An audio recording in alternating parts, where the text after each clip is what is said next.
هو الذي أنزل عليك الكتاب منه آيات محكمات هن أم الكتاب، وہی ہے جس نے تم پر یہ کتاب اتاری، اس کی کچھ آیتیں صاف معنی رکھتی ہیں، وہ کتاب کی اصل ہیں۔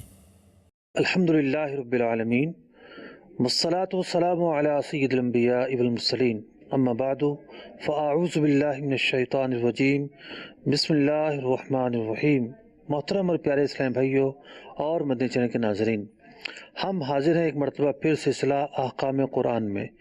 اس سلسلے کے اندر ان آیات پر گفتگو کی جاتی ہے جن کا تعلق فقہی احکام سے ہے۔ آج ہم نے اپنے سلسلے میں کس آیت مبارکہ کو شامل کیا ہے؟ آئیے سب سے پہلے اس آیت مبارکہ کی تلاوت اور ترجمہ سنتے ہیں۔ قرآن کی روشنی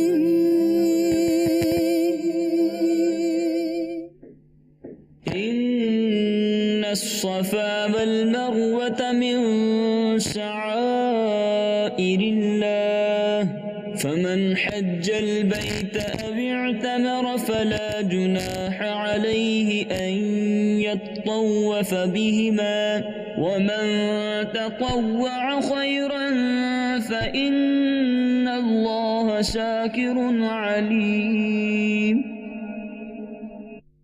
بے شک صفا اور مروہ اللہ کے نشانوں سے ہیں، تو جو اس گھر کا حج یا عمرہ کرے اس پر کچھ گناہ نہیں کہ ان دونوں کے پھیرے کرے، اور جو کوئی بھلی بات اپنی طرف سے کرے تو اللہ نیکی کا صلہ دینے والا خبردار ہے۔ ان الصفا والمروۃ من شعائر اللہ، صفا اور مروہ جو ہیں اللہ تبارک و تعالیٰ کی نشانیوں میں سے ہیں۔ اس آیت مبارکہ کے اندر صفا اور مروہ کی صحیح کو بیان کیا گیا ہے، یعنی صفا اور مروہ کے درمیان جو صحیح ہوتی ہے اللہ تبارک و تعالیٰ نے اس کو بیان کیا، خواہ وہ حج کے موقع پر کی جائے یا عمرے کے موقع پر کی جائے۔ اور آخر میں یہ ارشاد فرمایا کہ جو بھی نفلی کام ہیں بندہ جب انہیں بجا لاتا ہے فإن اللہ شاکر علیم، اللہ تبارک و تعالیٰ بندے کے ان کاموں کو قبول فرماتا ہے، اور اللہ تبارک و تعالیٰ بندے کے ان کاموں سے آگاہ ہے، جانتا ہے، بے خبر یا غافل نہیں ہے۔ اس پوری آیت مبارکہ کے تعلق سے آج ہم اپنے سلسلے میں جن موضوعات پر گفتگو کریں گے، آئیے پہلے ان کی فہرست ملاحظہ کرتے ہیں۔ قرآن کی روشنی۔ آیت مبارکہ کے ضمن میں زیر بحث لائے جانے والے نکات: نمبر 1، صفا اور مروہ کا تعارف۔ نمبر 2، شعائر اللہ کسے کہتے ہیں۔ نمبر 3، سعی کے ضروری احکام۔ نمبر 4، سعی کرنے میں کوئی حرج نہیں، یہ وضاحت کیوں کرنا پڑی۔ نمبر 5، مضطر کی دعا قبول ہوتی ہے۔ نمبر 6، خیر کسے کہتے ہیں۔ صفا اور مروہ کی پہاڑیاں، خانہ کعبہ کا جس طرف دروازہ ہے، اگر اس دروازے کی طرف دیکھا جائے، یعنی کہ اگر خانہ کعبہ کی طرف ہمارا سینہ ہو تو ہماری جو پیٹھ ہوگی، اس پیٹھ کی طرف دیکھا جائے تو ایک بہت بڑا پہاڑ نظر آتا ہے۔ فی الوقت ایک اونچائی نظر آتی ہے، پہاڑ تو چھپ گیا ہے کیونکہ اس پر اس انداز پر ٹائلیں وغیرہ لگائی گئی ہیں کہ پہاڑ ہونا نمایاں نہیں ہوتا، لیکن بغور دیکھا جائے تو اندازہ ہو جائے گا کہ یہ پہاڑ ہے۔ اس پہاڑ کا نام ہے جبل ابی قبیس۔ وہ تو ایک اونچا پہاڑ تھا، لیکن جبل ابی قبیس سے پہلے، یعنی جبل ابی قبیس تو بہت اونچا تھا، لیکن اس سے پہلے خانہ کعبہ اور جبل ابی قبیس کے درمیان دو چھوٹی چھوٹی پہاڑیاں تھیں، ایک کا نام صفا تھا اور ایک کا نام مروہ تھا۔ صفا اور مروہ کے درمیان علماء نے بیان کیا تقریباً 770 گز کا فاصلہ ہے۔ یہ دو پہاڑیاں، ان کے جو بھی یعنی نام رکھے جانے کی جو بھی وجوہات رہی ہوں، ان پہاڑیوں کو اس وقت مزید عظمت حاصل ہوئی جب حضرت ہاجرہ رضی اللہ تعالیٰ عنہا حضرت سیدنا اسماعیل علیہ السلام کو لے کر اس جگہ آتی ہیں، اور حضرت ابراہیم خلیل اللہ علیہ نبینا علیہ السلام ایک امتحان اور آزمائش سے گزر رہے تھے۔ حضرت سیدنا ابراہیم علیہ السلام نے اپنے بچوں کو ایک ریگستان اور ویرانے میں چھوڑا، اور اس ریگستان اور ویرانے کے اندر جو ہے وہ چونکہ طوفان نوح کے بعد بالکل ہر چیز فنا ہو چکی تھی، خانہ کعبہ کے بھی آثار موجود نہیں تھے، ریگستان ہی ریگستان تھا۔ تو حضرت اسماعیل علیہ نبینا علیہ السلام کو حضرت سیدتنا ہاجرہ رضی اللہ تعالیٰ عنہ نے اس جگہ پر بٹھایا جہاں پر آج آب زمزم کا کنواں ہے، اور وہ بے بس اور لاچار ہو چکی تھیں۔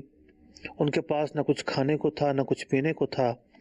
وہ ایک آس اور امید لے کر صفا کی پہاڑی پر چڑھتی ہیں، یہاں کچھ نظر نہیں آتا، پھر نیچے اترتی ہیں، پھر کچھ حصے پر دوڑتی ہیں، اور پھر مروہ کی پہاڑی پر چڑھتی ہیں کہ کوئی پانی نظر آ جائے، کوئی آبادی کے آثار نظر آ جائیں، کہیں سے کوئی کنواں نظر آ جائے، کوئی درخت نظر آ جائے، کوئی پھل نظر آ جائیں۔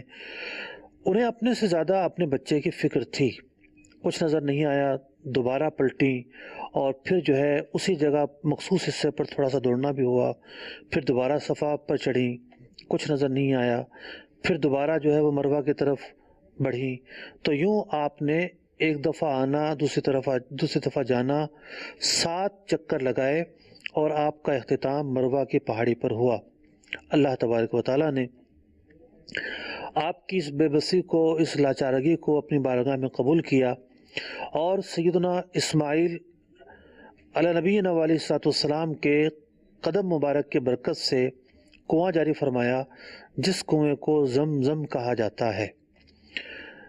تو صفا اور مروہ جو ہیں، اللہ تبارک و تعالیٰ کی یہ نیک بندی اس کے درمیان دوڑی تھی۔ انہوں نے 7 چکر لگائے تھے۔ ہر حج کرنے والے کے لیے لازم ہوا، واجب ہوا کہ وہ اس کے درمیان 7 چکر لگائے گا۔ ان کا جو دوڑنا تھا، یعنی پہلے اترنا تھا، پھر ایک جگہ دوڑی، پھر رفتار جو ہے معتدل کی، پھر آگے بڑھی۔ تو جس مقام پر یہ دوڑی تھیں، یہ عورت تھیں، لیکن ان کا جو دوڑنا تھا وہ ایک بے بسی کے تعلق سے تھا۔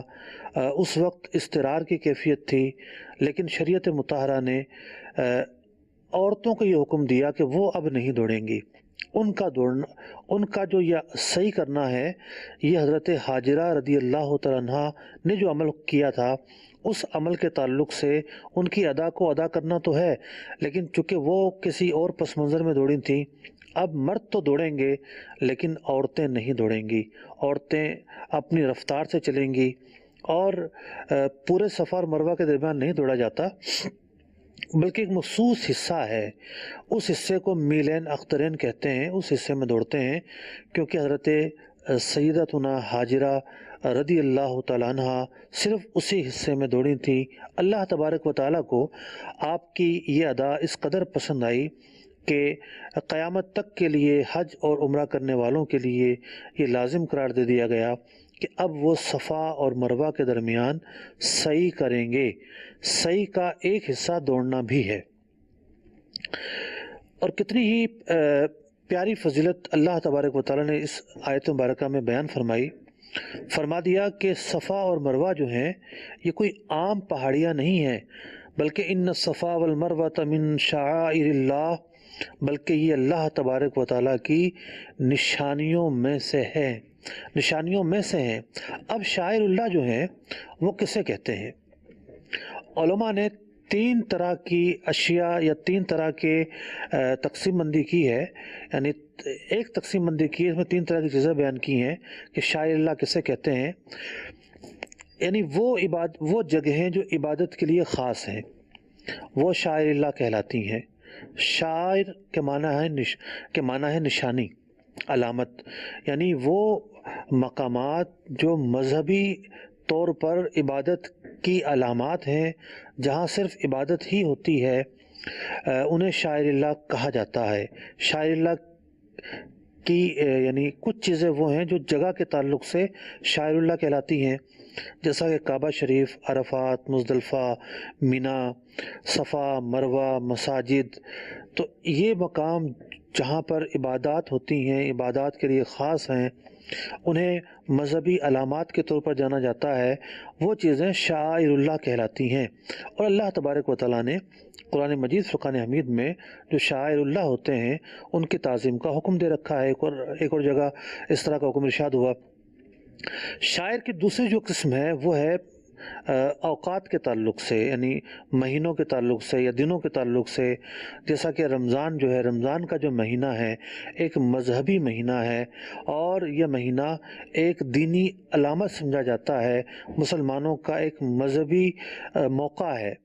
رمضان ہو گیا، عید ہو گیا، بقرعید ہو گیا، جمعہ ہو گیا، ایام تشریق ہو گئے، یہ جو ایام ہیں یہ ایام بھی شعائر اللہ ہیں، ان کی بھی خاص تعظیم ہے۔ تیسری وہ چیزیں ہیں کہ کچھ افعال ہیں جو شاعر اللہ کہلاتے ہیں، مذہب کی علامات کہلاتے ہیں، جیسا کہ اذان ہو گیا، اقامت ہو گیا، نماز جمعہ ہو گیا، نماز با جماعت ہو گئی، اسی طریقے سے نماز عیدین ہو گئے، داڑھی ہو گئی۔ تو یہ وہ چیزیں ہیں جو مذہبی علامات ہیں۔ تو اوقات کے اندر سے کچھ اوقات، مقامات میں سے کچھ مقامات، افعال میں سے کچھ افعال ایسے ہیں کہ جو مذہبی علامت کے طور پر جانے جاتے ہیں، ایسی ہی چیزوں کو شاعر کہا جاتا ہے۔ اور اللہ تبارک و تعالیٰ نے قرآن مجید فرقان حمید میں صفا اور مروہ کی جو پہاڑیاں ہیں، جو کہ عبادت کی جگہ ہے، جہاں پر اللہ تبارک و تعالیٰ نے ایک واجب پورا کرنے کا حکم دے رکھا ہے، یعنی صفا کی جو صفا اور مروہ کے درمیان جو سعی ہے یہ واجب ہے۔ تو جہاں پر اس واجب کو بجایا لایا جاتا ہے، ادا کیا جاتا ہے، وہ جگہ بابرکت بھی ہے۔ صفا مقام قبولیت میں سے ہے، مروہ کی جو پہاڑی ہے مقام قبولیت میں سے ہے۔ یہی وجہ ہے کہ جب صفا سے سعی شروع کرنے لگتے ہیں، پہلے دعا کرتے ہیں، پھر مروہ پر پہنچتے ہیں، دعا کرتے ہیں، پھر جب دوسرے چکر کی طرف جاتے ہیں، صفا پر پہنچتے ہیں، پھر دعا کرتے ہیں۔ ہر چکر کے اختتام پر صفا اور مروہ پر دعا کرنا یہ مسنون ہے، کیونکہ یہ مقامات قبولیت میں سے ہے۔ تو شاعر اللہ کیا ہوتے ہیں، میں نے مختصراً آپ کے سامنے عرض کیا۔ اب آتے ہیں اس آیت مبارکہ کے اصل اس موضوع کی طرف جس کی وجہ سے ہم نے اپنے سلسلے احکام قرآن میں اس آیت مبارکہ کو منتخب کیا ہے۔ وہ یہ کہ صحیح کے ضروری احکام کیا ہیں، صحیح کیا ہوتی ہے۔ صحیح 7 چکروں کا نام ہے۔ ایسا نہیں ہے کہ ایک دفعہ صفا سے مروہ گئے اور مروہ سے صفا آئے تو ایک چکر ہوگا، نہیں، بلکہ یہ 2 چکر ہوں گے۔ صحیح جو ہے وہ صفا سے شروع کی جاتی ہے۔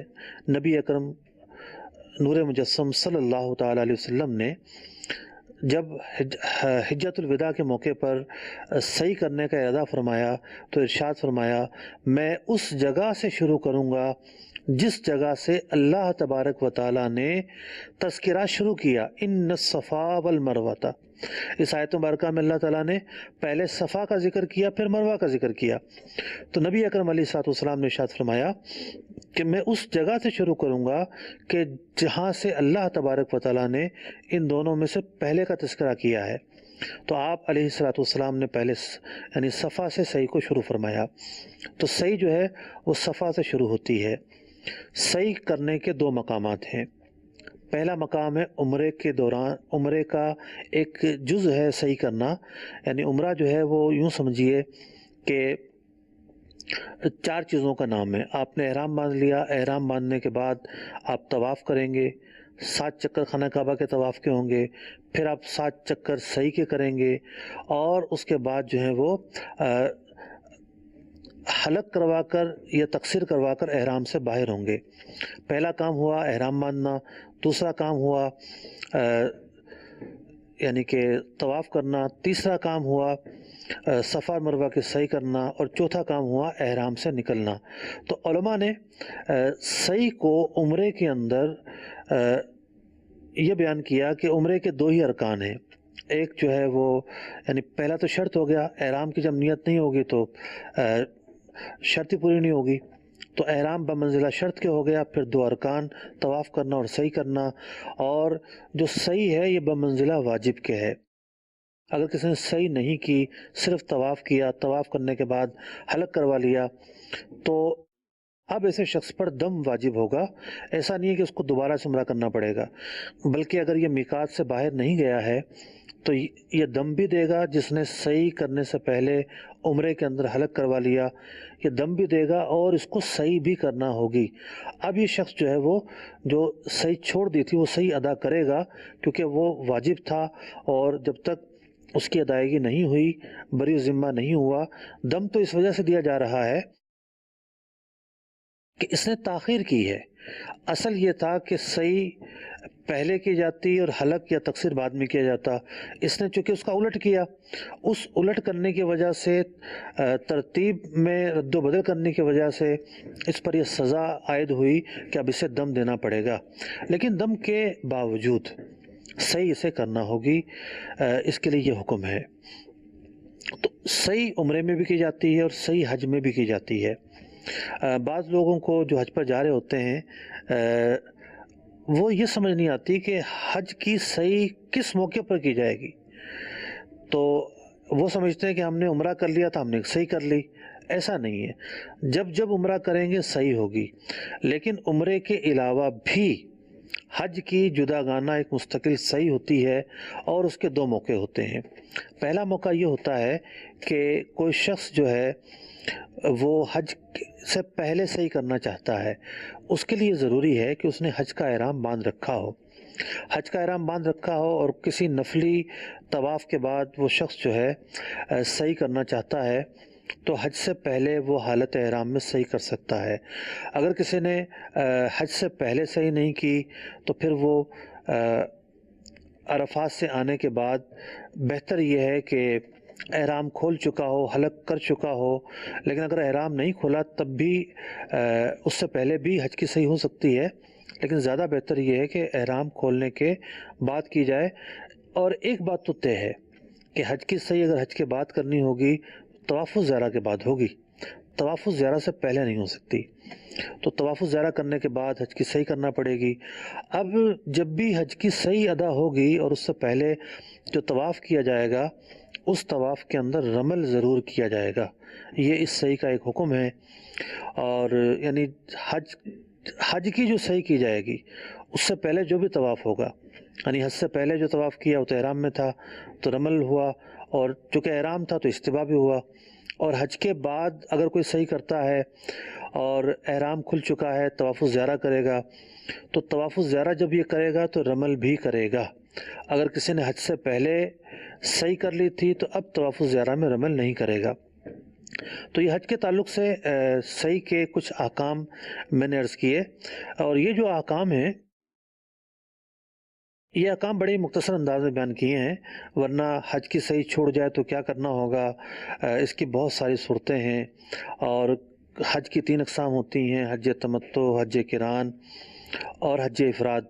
اب یہ ایک الگ بحث ہے کہ کون سے حاجی کے لیے صحیح پہلے کرنا افضل ہے اور کون سے حاجی کے لیے صحیح بعد میں کرنا افضل ہے، یہ جداگانہ بحث ہے، اور اس کی تفصیل علماء نے کتابوں میں بیان کر رکھی ہے۔ اور ہم نے جب حج کے موسم آتا ہے حج کا، تو ہم جو ہے وہ اس موسم کے اندر عمومی طور پر شوال المکرم کا جو آخری ہفتہ ہوتا ہے اس سے لے کر پورا جو ذوالحجہ ہوتا ہے، ہفتہ وار ایک پروگرام کرتے ہیں احکام حج کے تعلق سے۔ تو ان سلسلوں کے اندر بہت ہی تفصیل کے ساتھ صحیح وغیرہ کے احکام بیان ہوتے ہیں، وہ سلسلے نیٹ پر بھی موجود ہیں، اور دعوت اسلامی کی ویب سائٹ پر اگر آپ جائیں گے تو وہاں جو شعبہ جات ہیں، جو مختلف ڈپارٹمنٹ ہیں، جب اس کے اندر جائیں گے تو ایک پیج آپ کو ملے گا، اس پیج کا نام ہے احکام حج۔ تو اس کے اندر بھی بہت سارے احکام پر مشتمل کلپ رکھے ہوئے ہیں، عمرے کا طریقہ بھی ہے، طواف کا طریقہ بھی ہے، حج کی صحیح بھی ہے، اور بہت سارے جو حج کے واجبات ہیں وہاں پر رکھے ہوئے ہیں اور بہت تفصیل کے ساتھ بیان کیے گئے ہیں۔ آپ ان مقامات یعنی ان جگہوں سے جا کر یہ چیزیں سیکھ سکتے ہیں۔ آیت مبارکہ کے ہم پہلے حصے پر گفتگو کر رہے ہیں کہ اللہ تبارک و تعالیٰ نے یہ ارشاد فرمایا ان الصفا والمروہ من شعائر اللہ، کہ صفا اور مروہ جو ہیں اللہ تبارک و تعالیٰ کی نشانیوں میں سے ہیں۔ اب آگے یہ ارشاد فرمایا جا رہا ہے فمن حج البیت او اعتمر فلا جناح علیہ ان یطوف بہما، کہ جو شخص حج کرنا چاہتا ہے یا عمرہ کرنا چاہتا ہے تو اس بات میں کوئی حرج نہیں ہے کہ وہ صفا اور مروہ کے درمیان سعی کرے، اس بات میں کوئی حرج نہیں ہے، ایسا کرنے میں کوئی مذائقہ نہیں ہے۔ سوال یہ پیدا ہوتا ہے کہ قرآن مجید فرقان حمید کی آیت کے اس دوسرے حصے کے اندر یہ وضاحت کیوں کرنا پڑی کہ صحیح کرنے میں کوئی حرج نہیں ہے؟ اس کا پس منظر کچھ یوں ہے کہ خانہ کعبہ کے اندر ایک مرد تھا، اس کا نام تھا اسعاف، اور ایک عورت تھی، اس کا نام تھا نائلہ۔ انہوں نے عین خانہ کعبہ کے اندر جا کے معاذ اللہ کوئی جگہ نہ ملی انہیں، وہاں جا کر زنا کیا، اور یہ دونوں لوگ عبرت کا نشان بنا دیے گئے، اور دونوں کے دونوں بالکل پتھر بن گئے اور مجسمے بن گئے، اور انہیں عبرت کا نشانہ، عبرت کی جو ہے وہ جگہ بنا دیا گیا۔ اب لوگوں نے انہیں باہر نکالا، باہر نکالنے کے بعد ان پر ملامت کرنا شروع کی اور ان کو کسی جگہ پر جو ہے وہ نصب کر دیا۔ کافی عرصے تک یہ اسعاف اور نائلہ جو دو زندہ افراد تھے بعد میں پتھر بنا دیے گئے، ان کو بطور مذمت کے جانا جاتا گیا، لوگ ان کی مذمت کیا کرتے تھے اور ان کو عبرت کے طور پر نصب کیا ہوا تھا۔ لیکن مرور زمانہ کے ساتھ ساتھ، یعنی وقت گزرنے کے ساتھ ساتھ، ان دونوں مجسموں کی پوجا شروع کر دی گئی۔ ایک کو صفا پر رکھا گیا، دوسرے کو مروہ پر رکھا گیا، یعنی جن کو عبرت کے لیے جو ہے لوگ پہلے عبرت حاصل کیا کرتے تھے اور اپنے آپ کو جو ہے وہ گناہوں سے روکنے کی کوشش کیا کرتے تھے، اب انہی مجسموں کی پوجا شروع کر دی گئی۔ یہ احوال تھے کفار مکہ کے۔ تو جب اسلام آیا اور لوگ مسلمان ہوئے، توحید کا انہیں درس ملا، تو ان کے دل میں اس بات پر ہیجان پیدا ہوا کہ صفا کے اوپر تو ایک بت رکھا ہوا ہے، مروہ کے اوپر دوسرا بت رکھا ہوا ہے، اب اگر ہم عمرہ کرتے ہیں اور صحیح کرتے ہیں تو اب ہم کیسے کریں گے؟ وہاں تو کفار کا یہ طریقہ ہوتا تھا کہ جب وہ لوگ صحیح کرتے تھے، صفا پر جاتے تو اسعاف جو بت تھا تعظیماً اس کو جو ہاتھ لگایا کرتے تھے، اور جب مروہ پر پہنچتے جو نائلہ کا ایک بت تھا تعظیماً اس کو ہاتھ لگایا کرتے تھے۔ تو یہاں پر دو بت رکھے ہوئے تھے۔ اللہ تبارک و تعالیٰ نے ارشاد فرمایا کہ تمہاری جو نیت ہے وہ کچھ اور ہے، یعنی مسلمان جب وہاں جا کر صحیح کریں گے تو یقینی طور پر ان کی نیت بتوں کی تعظیم نہیں ہوگی، ان کی نیت یہ نہیں ہوگی کہ ہم صحیح اس لیے کر رہے ہیں کہ ہم کسی صفا پہاڑ کی پوجا کر رہے ہیں یا اس پر جو بت رکھا ہوا ہے اس کی کوئی تعظیم کر رہے ہیں، بلکہ انہوں نے تو اللہ تبارک و تعالیٰ کے حکم کو بجا لانا ہے، اور اللہ تبارک و تعالیٰ نیتوں کے احوال سے واقف ہے۔ تو اللہ تبارک و تعالیٰ نے بطور دلاسا اور لوگوں کے دلوں میں جو ایک ہیجان تھا اور ایک تذبذب تھا کہ ہم کیسے کریں اور کس طرح ادا کریں، یہاں تو بت رکھے ہوتے تھے یا بت رکھے ہوئے ہیں، تو اس بات کا رد فرمایا کہ نہیں، تم جو یہ عمل کرو گے وہ خالصتاً اللہ تعالیٰ کے لیے کرو گے۔ اور اس کے بعد جب اسلام آیا تو جس طرح خانہ کعبہ کے اندر ایک وقت تھا کہ بت رکھے ہوئے تھے، لیکن بت رکھے ہونے کے باوجود خانہ کعبہ کی جو اپنی تعظیم تھی وہ ختم نہیں ہو گئی تھی۔ اب یہاں پر یہ ہوتا ہے کہ بعض اوقات اگر کسی کام کے اندر، یعنی ہمیں سیکھنے کو کیا مل رہا ہے، بعض اوقات کسی کام کے اندر کوئی خرابی شامل ہو جائے تو ایسا نہیں ہوتا کہ اس پورے کام کو آپ خراب کہہ دیں گے، بلکہ جتنی جزوی طور پر خرابی ہے اس خرابی کو خراب کہیں اور اس خرابی کو دور کرنے کی کوشش کی جائے۔ یہ نہیں ہے کہ خرابی جو ہے اس کی آڑ لے کر پورے نظام کو جو ہے وہ غلط کہا جائے، جو صحیح چیزیں ہیں ان کو غلط کہا جائے۔ مثال کے طور پر محافل میلاد ہیں، محافل میلاد کئی طرح سے ہوتی ہیں۔ وہ محافل میلاد جو علماء کی سرپرستی میں ہوتی ہیں اور علماء کے دائرہ اختیار میں ہوتی ہیں، وہ بڑی ہی مطلب کہ ادب اور تعظیم کے تمام تقاضوں پر مشتمل ہوتی ہیں۔ ممکن ہے کہیں ایسا بھی کوئی پروگرام ہوتا ہو، کہیں کوئی ایسا بھی انداز ہوتا ہو کہ جو انداز ناپسندیدہ ہو، یا وہ انداز غیر شرعی بھی ہو سکتا ہے، لیکن اس کو لے کر کوئی یہ تو نہیں کہہ سکتا کہ جی محافل میلاد ہی غلط ہے۔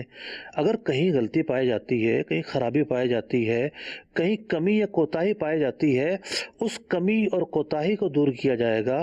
ناک پر مکھی بیٹھ جائے، ناک کو نہیں کاٹا کرتے، مکھی کو اڑایا کرتے ہیں۔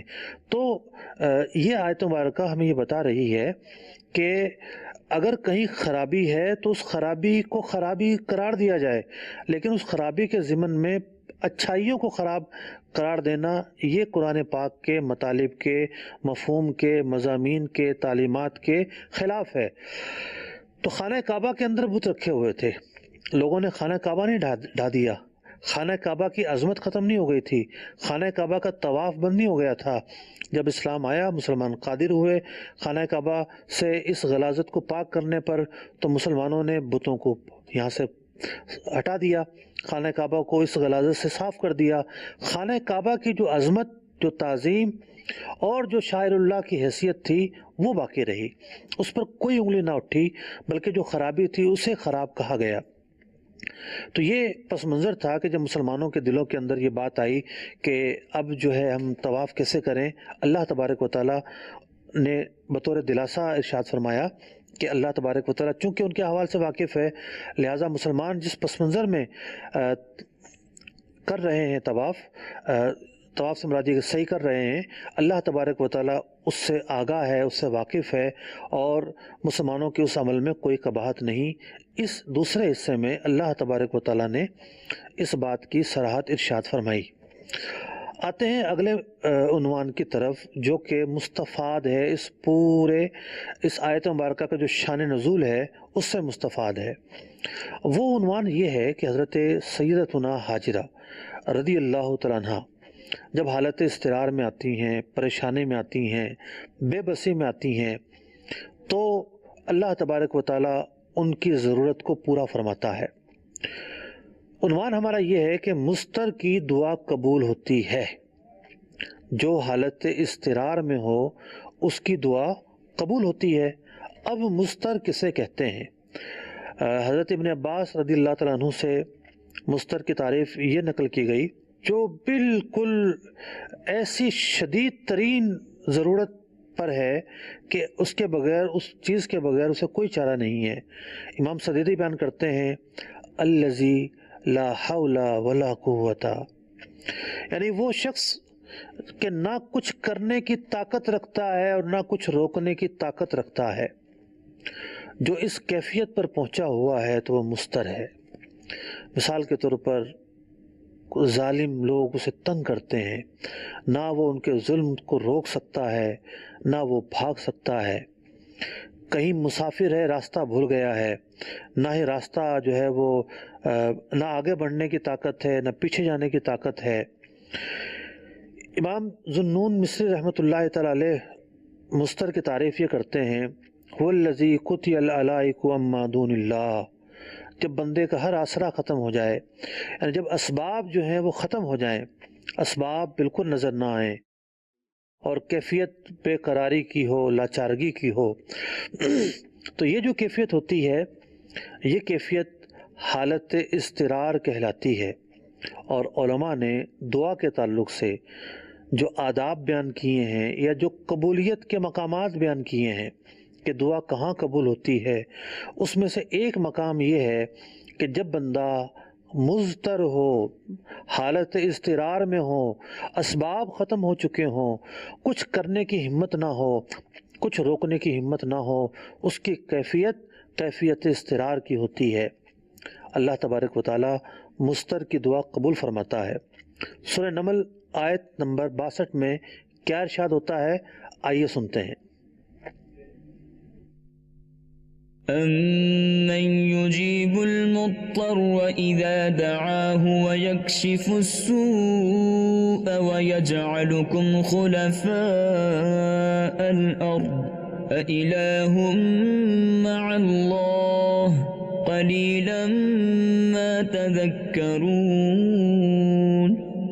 یا وہ جو لاچار کی سنتا ہے جب اسے پکارے اور دور کر دیتا ہے برائی اور تمہیں زمین کے وارث کرتا ہے، کیا اللہ کے ساتھ اور خدا ہے؟ بہت ہی کم دھیان کرتے ہو.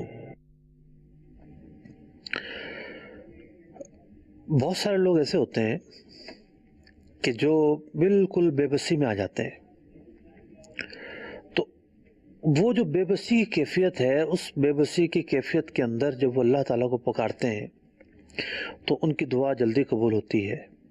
تو ایسی کیفیت میں جب بھی کوئی بندہ ہو تو وہ چونکہ اس کے دل سے جو دعا نکلتی ہے وہ سچی دعا نکلتی ہے، اور جو اس سے اگر وہ مظلوم ہے تو نکلتی ہے، اور اللہ تبارک و تعالیٰ کے ہاں مظلوم کی جو ہے وہ رائے گا نہیں جاتی. تو جب بھی کوئی مصیبت آئے، پریشانی آئے، تو بندے کو اللہ تبارک و تعالیٰ کی طرف رجوع کرنے سے غافل نہیں ہونا چاہیے.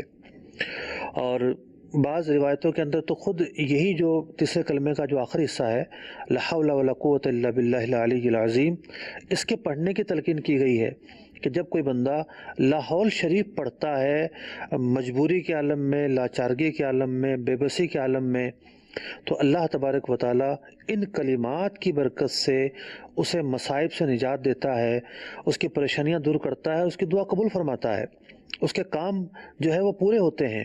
اب اس کے مطلب پر غور کیجئے کہ بندہ ان کلمات میں کیا کہہ رہا ہوتا ہے. لا حول، میں کسی چیز کو روک نہیں سکتا، ولا قوت، مجھ میں کوئی طاقت نہیں ہے، الا باللہ العلی العظیم، مگر اگر کچھ ہو سکتا ہے تو اللہ تبارک و تعالیٰ ہی کر سکتا ہے. تو جب بندہ اپنا معاملہ اللہ تعالیٰ پہ چھوڑتا ہے، اور جب ان کلمات کو بھی بندہ کہتا ہے یا ان کلمات کو کہے بغیر بھی اگر دعا مانگتا ہے تو مستر کی جو دعا ہے وہ قبول ہوتی ہے، اور ان کلمات کو پڑھتا ہے تو زیادہ فضیلت کا حامل ہے. ویسے بھی ان کے پڑھنے کا ثواب ملے گا، اور احادیث مبارکہ میں مصائب کے وقت، مشکلات کے وقت ان کے پڑھنے کی ویسی بھی ترغیب ہے. اگلے عنوان کی طرف چلتے ہیں. اللہ تبارک و تعالیٰ نے اس آیت مبارکہ کے آخری حصے میں، یعنی 3 حصے اس آیت مبارکہ کے ہم کر سکتے ہیں. جو پہلا حصہ ہے اس کے اندر صفا اور مروہ کے شاعر اللہ ہونے کو بیان کیا گیا. جو دوسرا حصہ ہے اس میں اس بات کی وضاحت کی گئی کہ صفا اور مروہ کے درمیان صحیح کرنے میں کوئی مذائقہ نہیں ہے. تیسرے حصے کے اندر ارشاد فرمایا گیا وَمَن تَطَوَّعَ خَيْرًا فَإِنَّ اللَّهَ شَاكِرٌ عَلِيمٌ، کہ اللہ تبارک و تعالیٰ کی بارگاہ میں اگر کوئی نفلی کام کرتا ہے بندہ، تطوع خیرن، تطوع کہتے ہیں نفلی کاموں کو، یعنی جو فرض نہ ہو، واجب نہ ہو. اگر کوئی بندہ نفلی کام کرتا ہے فإن اللہ شاکر علیم، تو اللہ تبارک و تعالیٰ اس کا عمل قبول کرتا ہے، اسے جزا عطا فرماتا ہے. اب لفظ شاکر جو ہے جب اللہ تعالیٰ کے لیے بولا جائے گا تو اس کا اور معنی ہوگا، جب بندوں کے لیے بولا جائے گا تو اس کا اور معنی ہوگا. لفظ ایک ہے، معنی الگ الگ ہیں. جو معنی بندوں کے لیے بولا گیا اگر وہ اللہ تعالیٰ کے لیے مراد لے لیا جائے تو شرک لازم آئے گا، کفر لازم آئے گا. تو لفظ ایک ہے لیکن دونوں الفاظوں کا معنی الگ الگ ہے. تو یہ چیز سامنے رکھنا ضروری ہے. لیکن اس کا مطلب یہ نہیں ہے کہ بندوں کو شاکر کہنا جائز نہیں ہے. بندوں کو شاکر کہنا بھی جائز ہے، وہ اور معنی میں ہے. اللہ تبارک و تعالیٰ کے لیے بھی شاکر کہنا جائز ہے، وہ اور معنی میں ہے. تو جب لفظ ایک ہے، ایک جگہ ہم ایک معنی لیتے ہیں، دوسری جگہ دوسرا معنی لیتے ہیں، تو پھر ہم ان مقامات میں کیوں غلو کر دیتے ہیں کہ جب ہم ایک مسلمان کی جو ہے نیت کو جانے بغیر کوئی حکم لگا رہے ہوتے ہیں. اگر کوئی ہاتھ باندھ کر گنبد خضرا کو دیکھ رہا ہو تو کہتے ہیں جی تم تو یہاں عبادت کر رہے ہو. عبادت نہیں کر رہے ہوتے، تعظیم کر رہے ہوتے ہیں. عبادت اور تعظیم میں فرق ہے کہ جب الفاظوں کے اندر فرق ہو گیا تو جو افعال ہیں ان کے اندر کیوں نہیں فرق ہو سکتا. ایک ہاتھ باندھنا نماز میں ہوتا ہے، ایک ہاتھ باندھنا اسمبلی میں ہوتا ہے. دونوں جگہ ہاتھ باندھے جاتے ہیں، وہاں ہاتھ باندھنا عبادت کے طور پر ہے، یہاں ہاتھ باندھنا تعظیم کے طور پر ہے یا کسی بڑے کے سامنے تعظیم کے طور پر ہے۔ تو اسی طریقے سے اگر کوئی شخص بارگاہ رسالت میں پہنچتا ہے اور وہ وہاں جا کر مواجہ شریف میں کھڑے ہو کر ہاتھ باندھتا ہے، تو یہاں اس کا یہ عمل جو ہے، یہ نہیں ہے کہ جناب کوئی شخص یہ کہے کہ یہ تو عبادت ہی کے ساتھ خاص ہے اور دوسرے معنی میں یہ ادا ہو نہیں سکتی، ایسا نہیں ہے، بلکہ عبادت اور تعظیم کے درمیان فرق ہے۔ تو میں یہ عرض کر رہا تھا کہ لفظ شاکر جو ہے یہاں اس کا معنی ہے جزا دینے والا، اور جب بندوں کے متعلق استعمال ہوگا تو اس کا مطلب ہوگا شکر ادا کرنے والے۔ تو اللہ تبارک و تعالیٰ تو وہ ہے کہ جس کا شکر ادا کیا جاتا ہے، اللہ تعالیٰ کسی کا شکر ادا کرے یہ ممکن نہیں ہے۔ تو یہاں مطلب یہ ہے کہ اللہ تبارک و تعالیٰ اپنے بندوں کے اعمال کی جزا دیتا ہے، علیم اور ان کے اعمال سے باخبر ہے۔ اب اس آیت مبارکہ کے اگر سیاق کو دیکھا جائے تو بظاہر ایسا لگتا ہے کہ یہاں اس آخری حصے کا تعلق صحیح سے ہے، ایسا نہیں ہے۔ علماء نے بڑی صراحت کے ساتھ اس بات کو بیان کیا کہ جو پہلے مضمون گزرا وہ مکمل ہو گیا، اب من تطوع خیرن سے ایک نیا مضمون ہے، اور یہاں مطلقاً اعمال خیر کی فضیلت بیان کی جا رہی ہے۔ خیر کسے کہتے ہیں؟ خیر کا جو معنی ہے ویسے تو عرف عام میں اور عربی محاورے میں بھی غالب جو اس کا استعمال ہے وہ صدقات کے اوپر بولا جاتا ہے، یعنی جو کار خیر کے کام ہوتے ہیں، جو مالی طور پر جو ہے وہ نیکی کے کام ہوتے ہیں، انہیں امور خیر کہا جاتا ہے۔ لیکن یہ لفظ مطلقاً نیکی کے لیے بولا جانا بھی معروف ہے، اور اس کا اطلاق مطلقاً نیکی، طاعت اور تقربات کے لیے بھی ہوتا ہے۔ تو یہاں جو یہ فرمایا گیا وَمَن تَطَوَّعَ خَيْرًا، کہ جس آدمی نے کوئی بھی بھلائی کی، تو یہاں بھلائی خاص نہیں ہے کہ جناب فلاں نوعیت کی بھلائی ہی مراد ہے، اس کے علاوہ اگر کوئی بھلائی کرے گا تو اس کا یہاں ذکر نہیں ہو رہا، ایسا نہیں ہے، بلکہ علماء نے عبادات کی 3 اقسام کی ہیں۔ پہلی قسم ہے فرائض، دوسری ہے واجبات، تیسری ہے نوافل۔ تو نوافل جو ہیں وہ بے شمار ہیں۔ اگر عبادات کو لیا جائے تو نفل نماز پڑھنا ایک نفلی کام ہے۔ اب نماز کے اندر بھی نفلی جو نمازیں ہیں وہ بہت ساری ہیں۔ مثال کے طور پر ہر نماز کے ساتھ ہم نوافل پڑھتے ہیں، جیسا کہ ظہر میں ہے، جیسا کہ مغرب میں ہے، جیسا کہ عشاء میں ہے۔ ان نمازوں میں جو نوافل ہیں یہ نوافل نہ فرائض ہیں نہ واجبات ہیں۔ اسی طریقے سے ہم عصر سے پہلے 4 سنتیں پڑھتے ہیں، عشاء سے پہلے 4 سنتیں پڑھتے ہیں، یہ بھی سنتیں غیر موقدہ ہیں، اور یہ بھی اس درجے میں ہیں کہ جس کا تعلق نوافل سے ہے۔ سنت موقدہ جو ہیں ان کی اہمیت نوافل سے بڑھ جاتی ہے۔ تو اس کے علاوہ جو ہے وہ نماز تہجد ہے، اوابین ہے، اشراق و چاشت ہے۔ اس کے علاوہ جو ہے نفلی نمازوں کے اندر صلاۃ الحاجت آ جاتا ہے، نماز استخارہ آ جاتا ہے، اور کئی اقسام کی جو نمازیں ہیں وہ نفلی نمازیں کہلاتی ہیں۔ اور یہ تو وہ مختلف نام تھے، لیکن اگر کسی کو استطاعت ملتی ہے پوری رات نماز پڑھتا رہے تو جو بھی نمازیں اور رکعتیں پڑھے گا وہ نفلی نمازیں کہلائی جائیں گی۔ عام طور پر فرض نمازوں کے ساتھ آگے اور پیچھے جو نفلی نمازوں کا ایک نظام ہے وہ اس لیے بھی ہے کہ فرض جو ہے وہ اصل مقصود ہے۔ آپ غور کیجئے، اگر ایسا ہو کہ ایک بندہ کام کاج میں مصروف ہے، اور وہ کام کاج میں مصروف ہے، اذان ہوئی، مسجد آیا اور فرض نماز سے اس نے شروع کی اپنی نماز پڑھنا، تو اسے اپنا ذہن جو ہے وہ وہاں کاروبار سے ہٹاتے اور اپنی فکروں کو منتشر کرتے کرتے وقت لگتا ہے۔ لیکن جب بندہ آ کے وضو کرتا ہے، مسجد میں اطمینان سے آ جاتا ہے، وضو کرتا ہے، مسجد میں کچھ دیر گزارتا ہے، پھر جب وہ نوافل ادا کرتا ہے یا سنت غیر موقدہ ادا کرتا ہے، پھر جب وہ نماز کا جماعت کھڑی ہونے کا انتظار کرتا ہے، اقامت ہوتی ہے، تو اس کا پورا وجود مسجد میں آ چکا ہوتا ہے، اور پھر وہ فرض پڑھنے کے لیے اللہ تعالیٰ کی بارگاہ میں کھڑا ہوتا ہے۔ تو اس کا جو فرض ہے وہ بہت حد تک محفوظ ہو جاتا ہے۔ اس لیے علماء نے بیان کیا ہے کہ جو نوافل ہیں یہ فرائض کے لیے قلعے کی جو دیواریں ہوتی ہیں وہ حیثیت رکھتی ہیں کہ یہ فرائض کو بچاتی ہیں، یہ فرائض کی غلطیوں کو جو ہے غلطیاں نہ ہوں اس سے بندے کو بچاتی ہیں اور فرائض کو محفوظ رکھتی ہیں، اور بھی اس کے بہت سارے فضائل اور برکات ہیں۔ اسی طریقے سے حج اور عمرہ کو لے لیجئے۔ عمرہ جو ہے ایک نفلی کام ہے، عمرہ واجب نہیں ہے، لیکن جو شخص عمرہ کرے جتنی مرتبہ کرے گا اسے نیکیاں ملیں گی، اور چونکہ عمرہ ایک نفلی کام ہے، نفلی کام ہونے کا مطلب یہ ہوتا ہے اس کام کی ترغیب موجود ہے، اس کام کے فضائل موجود ہیں، اس کام کے کرنے میں نیکی کا پہلو موجود ہے، اس کام کے کرنے میں خیر ہی خیر کا پہلو ہے۔ تو جو شخص جتنے عمرے کرتا ہے اتنے اس کو ثواب ملے گا، اس میں کوئی کباہت نہیں ہے۔ کسی نے ایک حج کر لیا ہے، دوبارہ حج کرتا ہے اسے ثواب ملے گا۔ اسی طریقے سے جو مالی عبادات ہیں، مالی عبادات کے اندر جو فرض ہے وہ زکوٰۃ ادا کرنا ہے صاحب استطاعت کے لیے۔ اس کے علاوہ جو شخص جس موقع پر بھی اپنا مال نیکی کے کاموں میں خرچ کرے گا، یہ ضروری نہیں کہ ہر جگہ جو وہ مال خرچ کرے وہ نیکی ہی کا ہو۔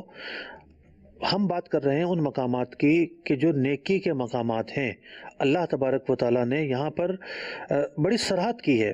اگر یہ بھی کہا جاتا کہ وَمَن تَطَوَّعَ، کہ جو بھلائی کے کام کرے، تو بھی مطلب بن سکتا تھا، لیکن بطور خاص یہ کہا گیا وَمَن تَطَوَّعَ خَيْرًا، کہ جو نیکی والے نفلی کام کرے۔ تو بہت سارے لوگ اپنے رقوم کو خرچ کرتے ہیں، پیسوں کو خرچ کرتے ہیں، اموال کو خرچ کرتے ہیں، لیکن وہ جگہ ایسے نہیں ہوتی کہ جہاں پر ان کو نیکی مل رہی ہو۔ بعض اوقات کوئی گناہ بھی نہیں مل رہا ہوتا، لیکن بعض اوقات وہ مقام ایسے ہوتے ہیں جہاں وہ بندہ پیسے خرچ کر رہا ہے، وہ گناہ کے کام ہوتے ہیں، گناہ پر اعانت ہو رہی ہوتی ہے۔ بعض اوقات ایسے کام ہوتے ہیں نہ گناہ ملا نہ ثواب ملا، لیکن بہت سارے ایسے کام ہیں جو مالی عبادات کے تعلق سے کہ جو نفلی کام ہیں اور جہاں پر مال خرچ کرنا محمود ہے، پسندیدہ ہے۔ ان امور کو کار خیر کہتے ہیں، جیسا کسی غریب کی مدد کرنا، کسی جو ہے وہ لاچار کی پریشانی کو اپنے مال کے ذریعے دور کرنا، کہیں پانی کی حاجت ہے وہاں پانی کا اہتمام کروا دینا، خواہ کنواں کھود کر کروائے، بورنگ کھود کر کروائے، پائپ لائن ڈال کر کروائے، غربا کی مدد کرنا۔ اگر کوئی امیر کی بھی مدد کرتا ہے وہ بھی بہرحال ایک ثواب ہے، لیکن جو غریب کی مدد کرنا ہے وہ زیادہ ثواب ہے۔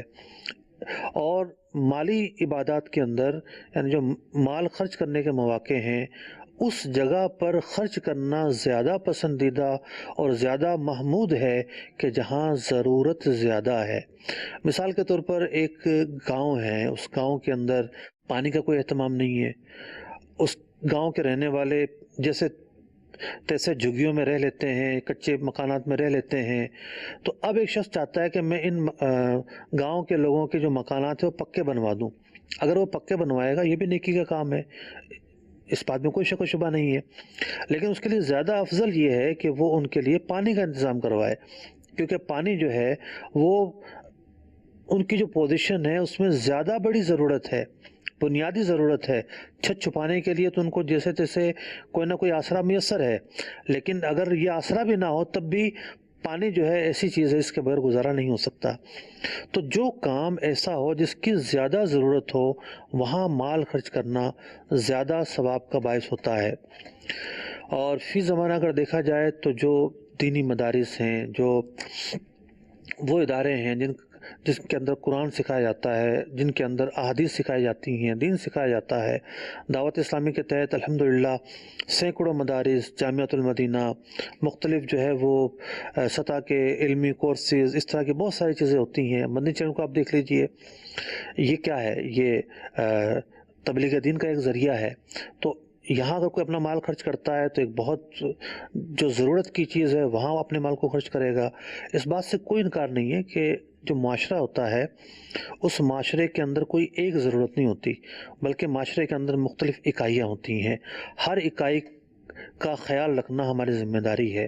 مثال کے طور پر ہمارے پڑوس کے اندر کوئی بیوہ رہتی ہے، اس کی جو ہے کوئی اس کے پاس کوئی انتظام نہیں ہے، گزر اوقات کا، اگر ہم اس کو اگنور کر دیں گے اور ہم یہ چاہیں گے کہ کسی کی شادی ہو رہی ہے اور اس کے اندر جہیز لاکھوں لاکھ کا ہم دلوا دیں، نیکی کا کام تو وہ بھی ہوگا، لیکن وہ بیوہ جس کے پاس کھانے پینے کے لیے چیز نہیں ہے اور اس کو ہم نہ پوچھیں اور کہیں اور ہم لاکھوں کا خرچہ کروا دیں، حالانکہ اس سے کم خرچے میں بھی کام چل سکتا تھا، تو یہ وہ تقابل ہے کہ جو بعض اوقات پیسہ خرچ کرنے والے اپنے سامنے رکھنے سے چوک جاتے ہیں اور اس بات کا دھیان نہیں دیتے کہ ہم کیا کر رہے ہیں۔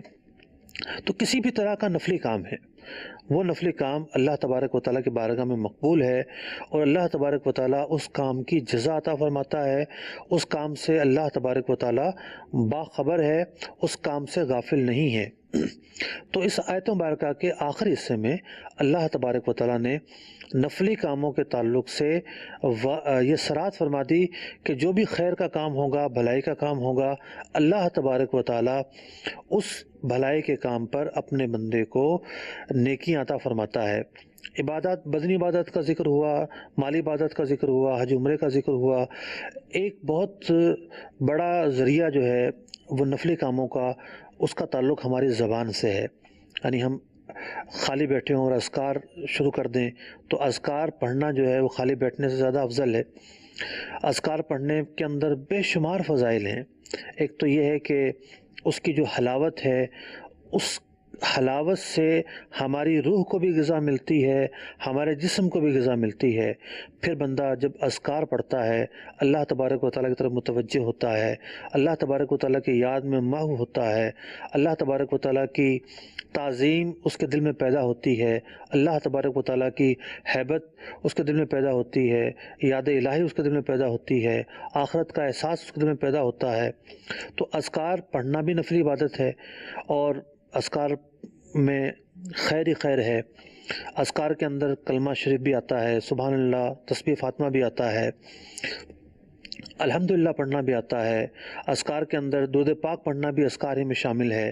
تو اللہ تبارک و تعالیٰ سے دعا ہے کہ آج ہم نے اس آیت مبارکہ کے تحت سورہ بقرہ کی آیت نمبر 158 جو صفا اور مروہ کے تعلق سے تھی، اس آیت کے تحت جو عنوانات شامل رہے ہمارے سلسلے کے اندر اور وہ باتیں جو قابل عمل ہیں ہم نے سنی، اللہ تبارک و تعالیٰ ان پر عمل کرنے کی توفیق عطا فرمائے، آمین بجاہ النبی الامین صلی اللہ تعالی علیہ وسلم۔ هو الذي أنزل عليك الكتاب منه آيات محكمات هن أم الكتاب، وہی ہے جس نے تم پر یہ کتاب اتاری، اس کی کچھ آیتیں صاف معنی رکھتی ہیں، وہ کتاب کی اصل ہیں۔